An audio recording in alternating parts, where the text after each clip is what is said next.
A homeless black veteran is humiliated by police at the airport. Then he makes one phone call to the Pentagon and ends their careers in silence. Welcome back, dear friends. Today's story is not just about a man in an airport. It's about respect, identity, and the unseen battles many carry in silence. If you've ever witnessed injustice, if you've ever felt invisible in a place full of people, this story is for you. Please like, subscribe, and share your thoughts in the comments. And if you've ever had a powerful encounter at an airport, we'd love to hear your story too.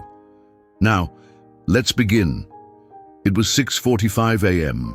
at Hartsfield-Jackson International Airport. Flights were boarding, children clutched travel pillows, and business people murmured into phones. But at gate 32, no one noticed the man sitting perfectly still on a bench. His clothes were faded. A navy jacket with frayed sleeves, boots that had once been polished to a shine, now dulled by years on the streets. A duffel bag lay at his feet, weathered but zipped with military precision. He looked about 65. Skin the color of dark mahogany, with creases like maps of old battles. His hands rested on his knees, fingers interlocked, knuckles slightly swollen, arthritis maybe, but his posture was straight, upright, trained. Most people didn't look at him.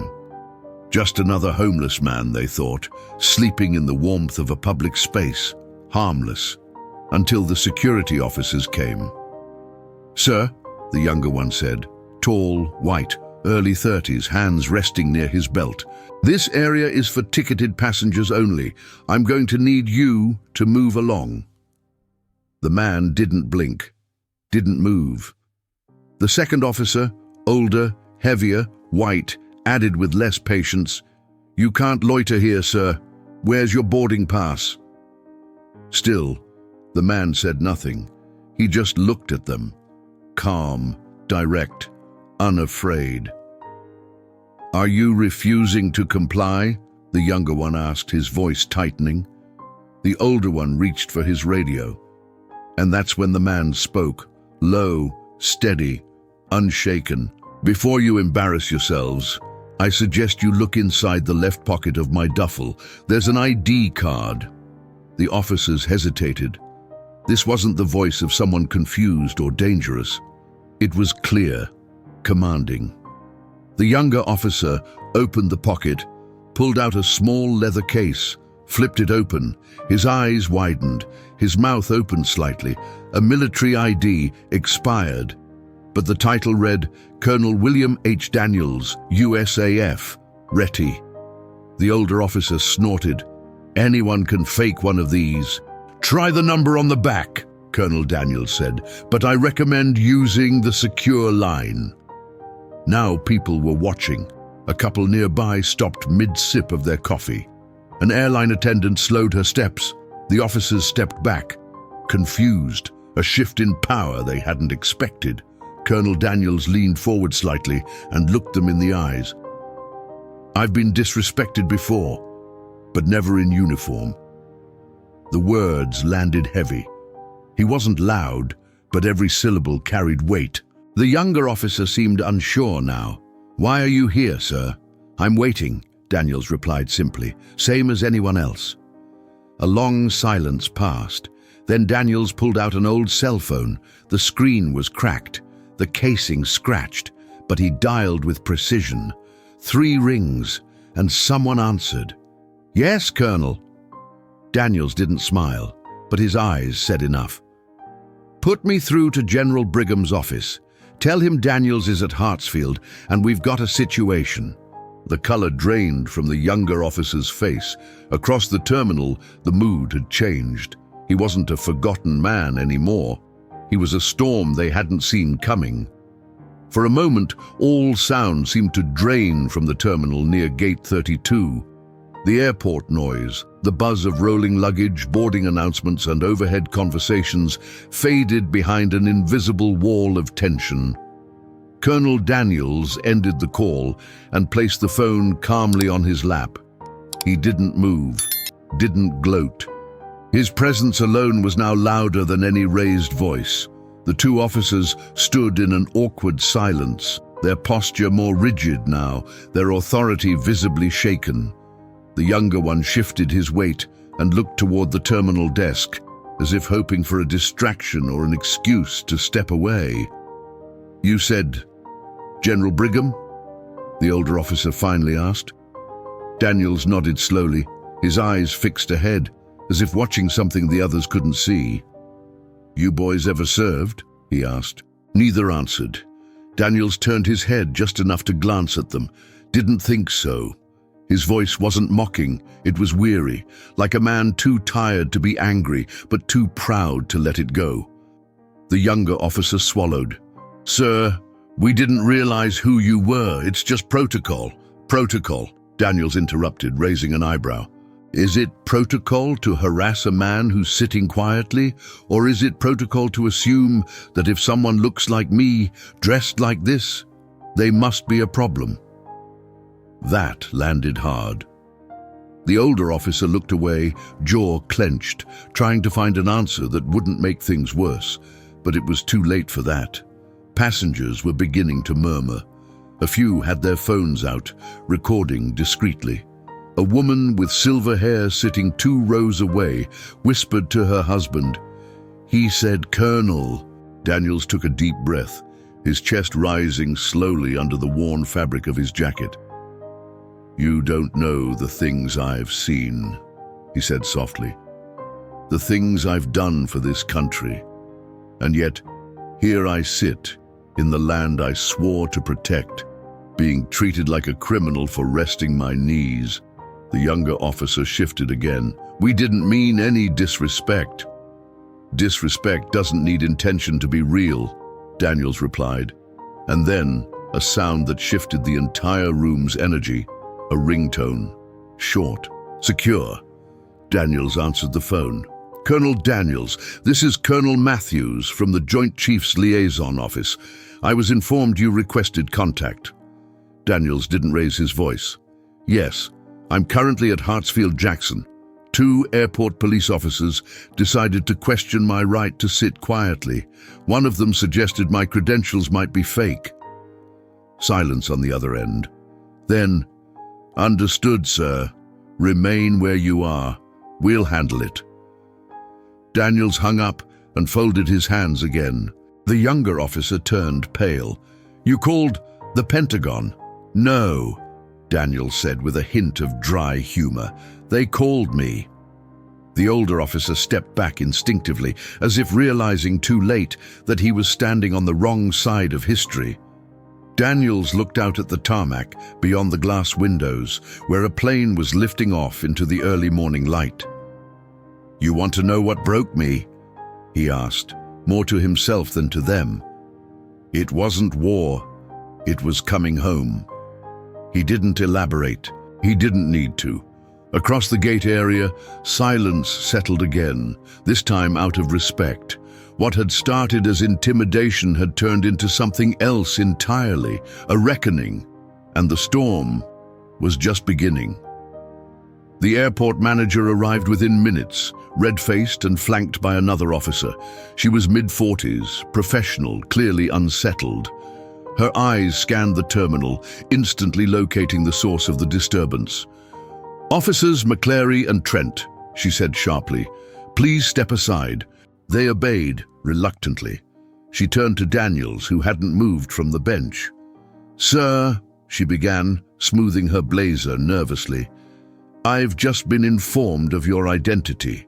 I want to personally apologize for the misunderstanding." Daniels looked up slowly, meeting her eyes. "Misunderstanding," he repeated. "That's what we're calling it?" She paused, thrown off by the calm ice in his voice. "I didn't come here for trouble," he said. "I came here because it's warm, because I served 32 years in the United States Air Force and earned the right to sit where I damn well please, whether or not I'm holding a boarding pass." There was no anger in his tone, just the deep gravity of a man who had carried far too much for far too long. The woman nodded quickly. "Of course, sir. Of course." "Don't sir me now," he added. "Where was that sir 10 minutes ago?" She had no answer. He shifted slightly on the bench, wincing just a bit as his hip protested the movement, a quiet reminder that time does not spare even the strongest. "I told them to check the ID," Daniels continued, "but I guess a black man with boots and a duffel bag doesn't look like a colonel." The younger officer, Trent, opened his mouth, then closed it again. Daniels looked directly at him. "Say it," he offered. "Say what you were thinking when you first saw me." Trent looked down. "That you were homeless." "I am." Trent blinked. "But you're a colonel." Daniels chuckled, dry and bitter. "You think those two things can't coexist?" He reached into the duffel and pulled out a folded photo, worn and frayed at the edges. He held it up. 3 young men in uniform. One of them was Daniels, back straight, smile bright, eyes full of fire. "2 of them are gone," he said. "I'm the last one. When the medals stop, the phone stops. The offers stop. People forget. But the pain doesn't." The silence that followed was heavier than before. The passengers weren't just watching now. They were listening, absorbing, rethinking. Daniels folded the photo and placed it gently back into his bag. "You know what hurts more than sleeping on benches?" he asked. "Being saluted for decades and then treated like trash in the country I gave everything to." The airport manager cleared her throat, her voice softer now. "We'll make this right, Colonel Daniels." He fixed her with a tired, knowing look. "No, you won't, but you'll try, and that's something." And then he said it, quiet, but with a tone so sharp it cut through the air. "Next time, it's Colonel Daniels to you." Across the terminal, someone clapped once, then again, and slowly others joined in. It wasn't loud, it wasn't dramatic, but it was enough. Colonel Daniels sat back, his fingers resting on the handle of his duffel bag like a pilot gripping the throttle of an old fighter jet. The applause had faded into murmurs, but the atmosphere in the terminal had shifted. He was no longer invisible, and neither were the mistakes that had been made. The airport manager stepped aside as Daniels' cracked phone buzzed again. This time, the screen lighting up with a name that made her breath catch, Lieutenant General Marcus Brigham. Daniels answered with one hand, his voice composed. "Brigham." "Jesus, Will," the voice said, warm and urgent, like a brother in arms waking from a long nightmare. "Is it really you?" "It's me," Daniels said. "They didn't recognize me, didn't believe me." There was silence on the other end, the kind filled with the weight of history, of shared missions, of things never spoken aloud. "Give me 10 minutes, General Brigham finally said. "Stay where you are. Don't move." Daniels ended the call. He didn't smile, but something behind his eyes flickered, like the pilot light of a furnace that had been cold too long. Just then, outside the large glass windows, a black SUV pulled up at the arrivals curb. Then another. No markings, no logos, government plates. Inside, the air grew thick with anticipation. Officer McClary, the older one, looked toward the window, his jaw tightening. He whispered to Trent, "I think we're in trouble." "You think?" Trent muttered, sweat forming at his temples. Passengers began speculating, some whispering, some recording. A woman near gate 30 said, "That man just made a call, and now the military's showing up. Who is he?" Daniels sat still, calm, unshaken. The automatic doors slid open. 2 men entered, both wearing suits, eyes scanning quickly. One was mid-50s, African-American, with a close-cropped haircut and posture so straight he might have walked off a recruitment poster. The other was younger, carrying a tablet and an earbud. They walked directly to Daniels. "Colonel," the older man said with a nod, "we're here on behalf of General Brigham." Daniels rose slowly. Every joint ached as he stood, but his presence filled the terminal like thunder rolling in over distant hills. "Thank you for coming," he said. The older agent looked over at the officers and the airport manager. Who issued the threat? "They didn't threaten him," the manager interjected. "It was a misunderstanding." The agent raised an eyebrow. A man with top security clearance, a silver star, and 3 deployments accused of trespassing in a public terminal. He stepped forward. "Colonel Daniels commanded Task Force Red Horizon. If you don't know what that means, don't worry. You're not cleared to." Trent's face went pale. The agent turned back to Daniels. "General Brigham asked if you'd accompany us to the DC field office. He's waiting." Daniels looked around. The crowd, the shame in the officer's eyes, the disbelief in the bystanders' expressions. Then he looked at the photo in his hand. His old unit, the ones who didn't make it, the ones who'd never have to sit on a bench, humiliated in the country they died for. He nodded.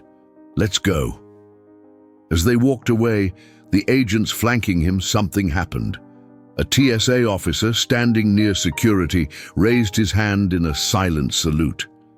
Daniels paused, returned it. 1 salute became 2, then 3. By the time he reached the exit, half the terminal stood in quiet reverence, honoring a man the world had tried to forget, but who had never stopped carrying its burdens. Outside, the black SUVs waited, but inside, a storm was beginning to brew. And it wasn't over yet. By the time Colonel Daniels stepped into the back of the black SUV, the terminal at Gate 32 had transformed. Whispers turned into headlines. Cell phone videos were already circulating online, and within an hour, news outlets began pinging the airport for comment. Inside the vehicle, the younger agent passed Daniels a small device, encrypted. A video call was incoming. The screen flickered, and then General Marcus Brigham's face appeared, silver-haired, hard-eyed, and unmistakably military. A man who'd once given orders that shifted world events, now watching one of his own with something close to shame in his eyes. "Colonel," Brigham said, "I don't know whether to salute or apologize." Daniels didn't flinch. "Let's start with an apology. The salute can wait." Brigham nodded slowly. "We're activating an internal response team. No one touches a man with your record, not without consequences." As the vehicle moved, Daniels looked out the window. Atlanta rushed past, but he wasn't seeing traffic. He was seeing years, long stretches of silence, memory, and regret. He hadn't called in a favor in over a decade, but when the world pushed a man too far, sometimes all he had left was his name. Meanwhile, back at the airport, the consequences began arriving quietly.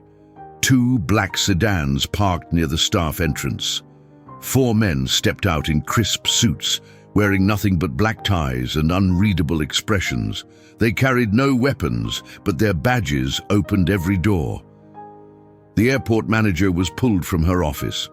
Officers McClary and Trent were escorted to an interview room. Not arrested, yet, but no one missed the fact that their radios were taken and their body cams seized.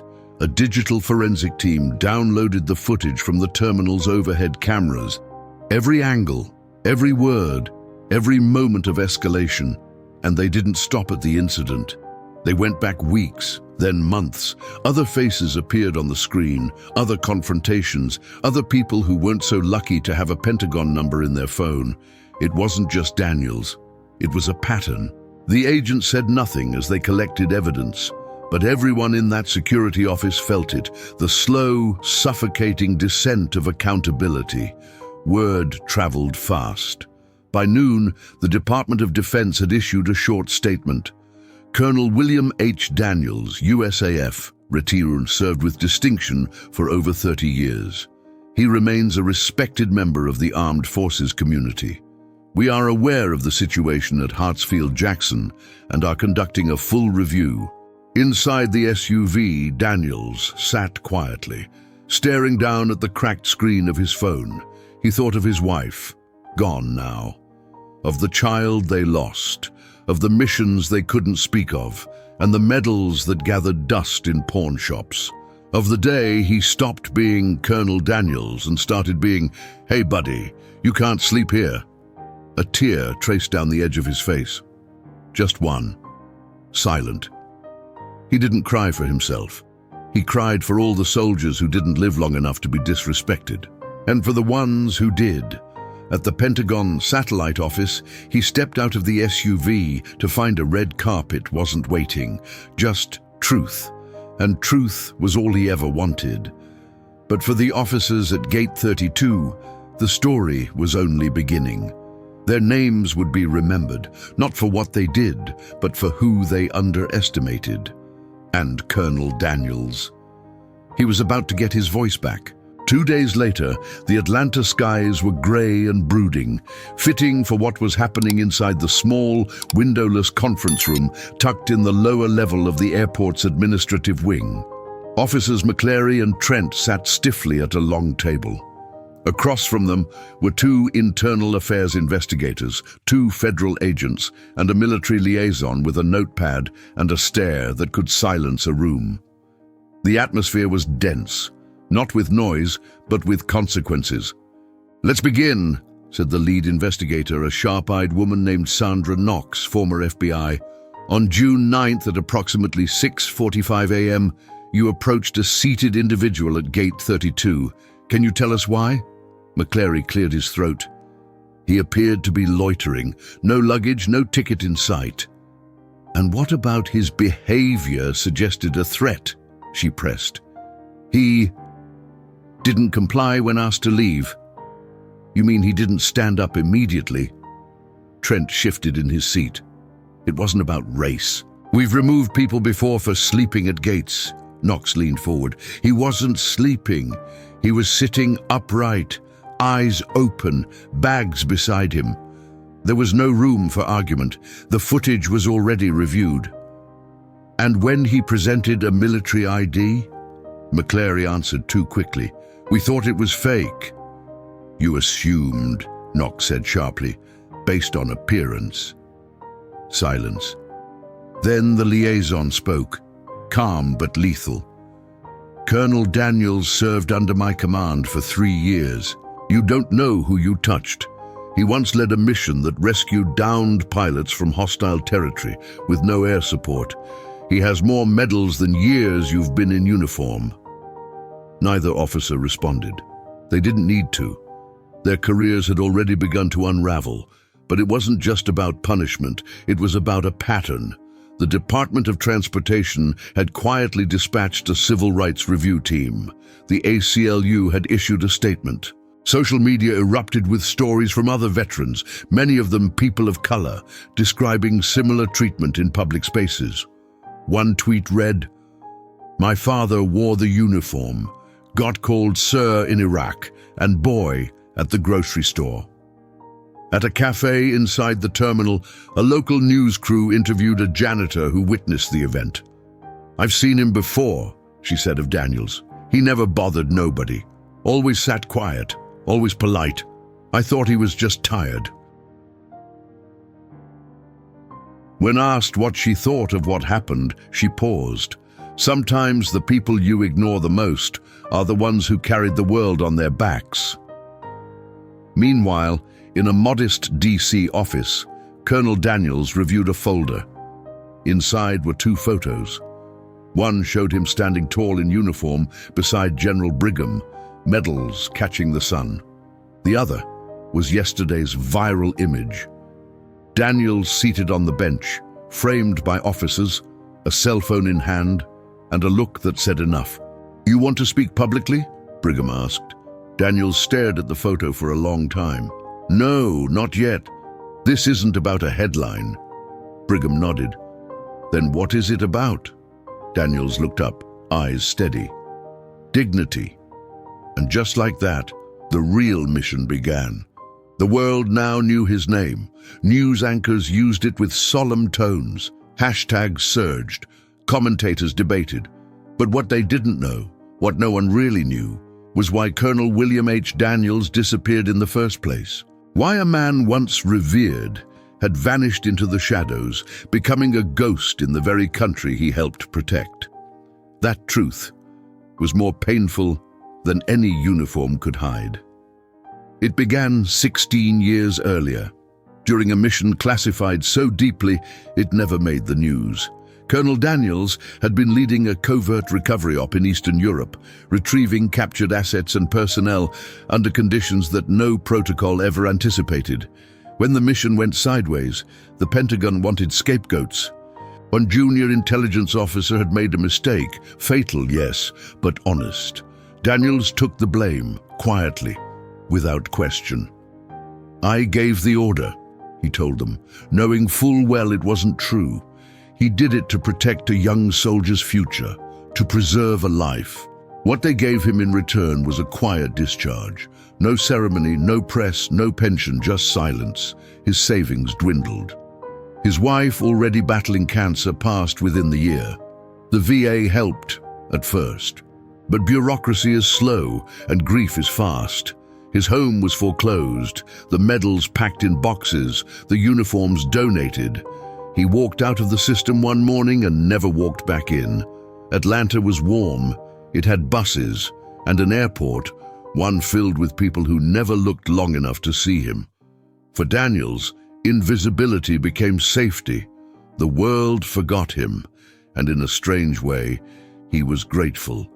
But every morning he woke before dawn, washed his face in the airport restroom, folded his blanket tight, sat with his back straight, and waited.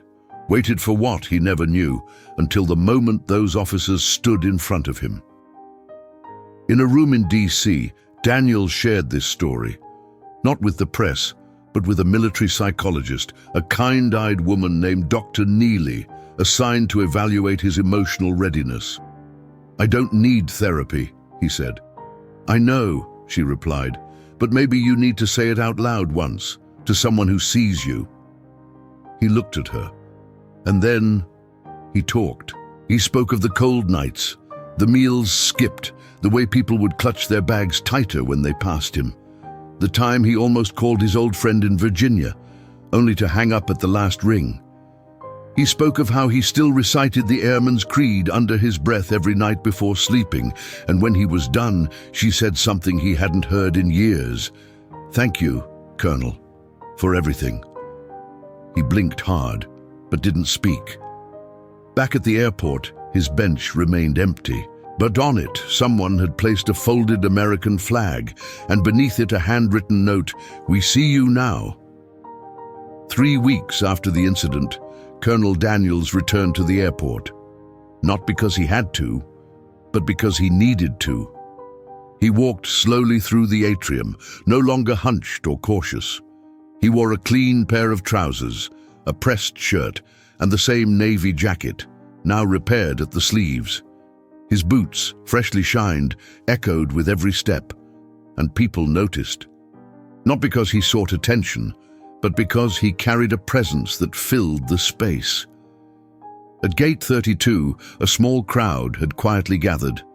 Airport employees, veterans, a few passengers who had seen the videos.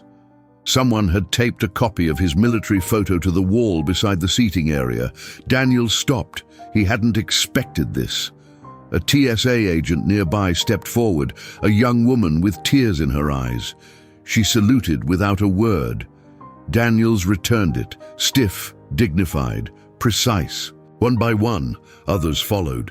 A baggage handler, an airline pilot, a mother holding a baby, an old man in a Vietnam veteran cap who said softly, "Welcome home, Colonel." Daniels nodded. Took a while to get here. And then came the moment that cracked something deep inside him. A young man, maybe mid-20s, in uniform, clean-cut, nervous, clearly junior enlisted. He stepped forward and said, "My father served under you. He always said you were the kind of leader who didn't need to yell to be heard." Daniels tilted his head. "What's your name, son?" "Airman First Class Martin Briggs, sir." Daniels blinked, slowly. He reached into his jacket and pulled out the old photo again. The one with the 3 young men from his squadron. He held it up. "Your father wouldn't happen to be Sergeant Kevin Briggs?" The young airman's eyes widened. "Yes, sir. He passed 2 years ago." Daniels placed a hand on the young man's shoulder. "He saved my life more than once." The crowd listened, hushed. Daniels spoke to the airman, but his voice carried. "You remind me of him. That same fire, same backbone. Carry it well. It cost your father more than anyone ever knew." The young airman saluted again, this time trembling. And Daniels held the salute, longer than protocol, longer than necessary, because it wasn't for rules, it was for respect. The crowd erupted in soft applause, not for spectacle, but for reverence, for something lost, and now found.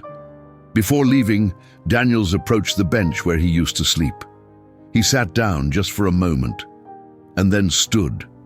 He turned to the crowd and said with a quiet smile, "I used to sit here invisible. Now I see you, and maybe more important, you see me." The press conference was held in a small media room near the airport's administrative offices. The walls were sterile white, the podium modest, the seal of the Atlanta Police Department displayed prominently behind it. But no backdrop could soften the weight of what was about to be said. Colonel Daniels was not present. He didn't need to be. His silence was now more powerful than any microphone. At exactly 11 a.m., the airport director stepped to the podium, flanked by 2 familiar faces, Officers McClary and Trent. Neither wore their uniforms. Their badges had already been suspended pending further review. The director cleared her throat, clearly uneasy. "We are here today to address a serious incident that occurred at this airport. An incident that never should have happened." Behind her, the officers stood stiffly. "This airport has a duty to protect, serve, and respect every individual who passes through our terminals, especially those who have served this country." The crowd of reporters was silent, cameras clicking softly. On June 9th, Colonel William H. Daniels, a decorated veteran of the United States Air Force, was wrongly confronted by airport security officers. He was treated with suspicion, disrespect, and disregard for his service and his humanity. She paused, let it hang. This was not just a mistake, it was a failure.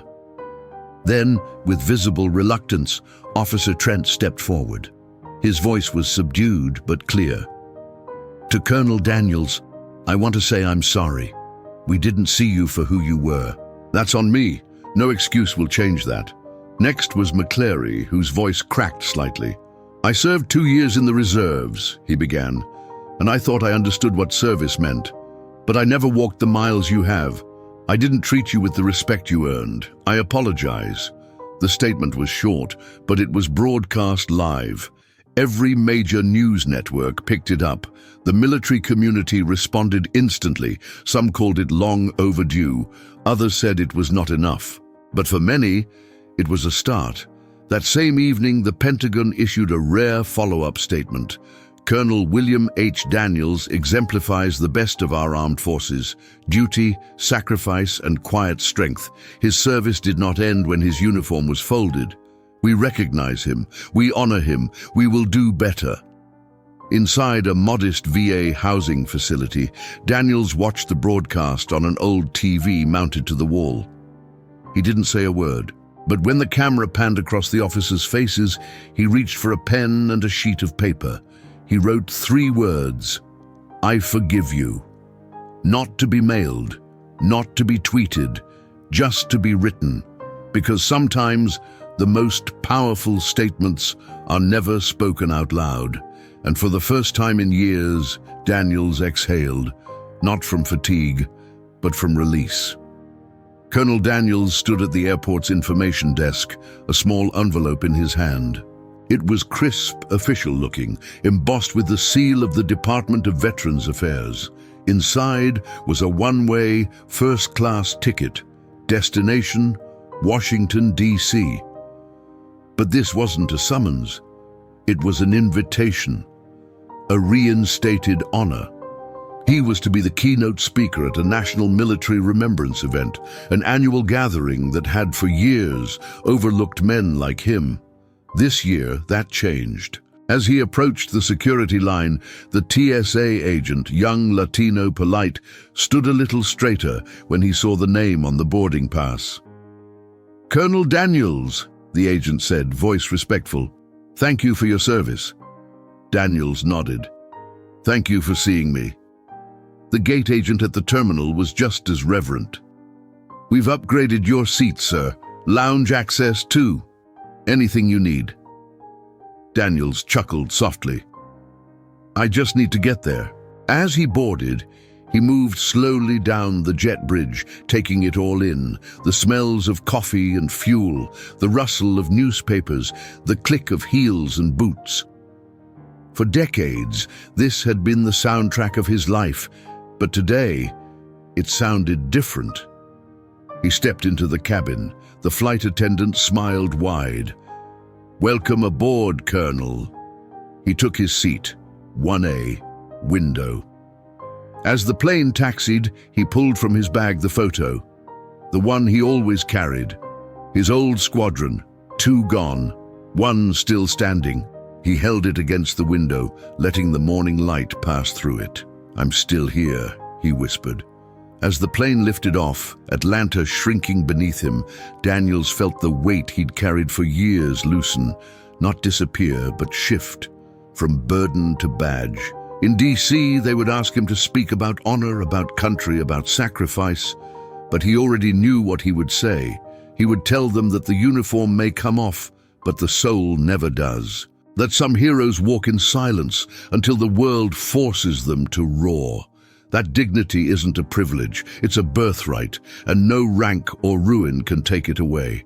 He would speak not just for himself, but for every veteran sleeping on benches, for every salute forgotten, for every story never told. And then maybe, just maybe, he'd go home, wherever that might be. As the clouds opened wide and the sun touched the tip of the wing, Colonel Daniels closed his eyes and finally rested. If this story moved you, please take a moment to comment below. Have you or someone you know ever been overlooked despite their service or worth? Let's honor those voices.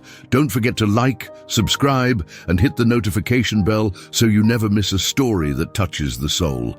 And if you'd like to help us keep telling powerful stories like this one, please consider sending a super thanks. Every contribution helps. Click the video on screen to watch another true-to-heart story that will stay with you long after the credits roll. Thank you for watching.